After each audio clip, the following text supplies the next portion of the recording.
সন্তান লাভের পরীক্ষিত আমল। সন্তানহীনতার কষ্ট কেবল তারাই বোঝেন যারা বছরের পর বছর ধরে একটি সন্তানের জন্য অপেক্ষা করছেন, চিকিৎসা করাচ্ছেন কিন্তু কোনো ফল পাচ্ছেন না। আজ আমরা পবিত্র কুরআনের এমন একটি পরীক্ষিত আমল সম্পর্কে জানব যা বহু মানুষের জীবনে আশীর্বাদ নিয়ে এসেছে। এই আমলটি করার জন্য আপনার প্রয়োজন হবে মোট 40টি আস্ত লবঙ্গ। প্রথমে 40টি লবঙ্গ আপনার সামনে রাখুন। এরপর একটি লবঙ্গে সূরা আন-নূরের 40 নম্বর আয়াতের নির্দিষ্ট অংশটি 7 বার পাঠ করে ফু দিন।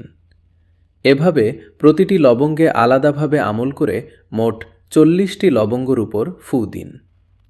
সবগুলো লবঙ্গ আমল করা শেষ হলে একটি পাত্রে যত্ন করে রেখে দিন।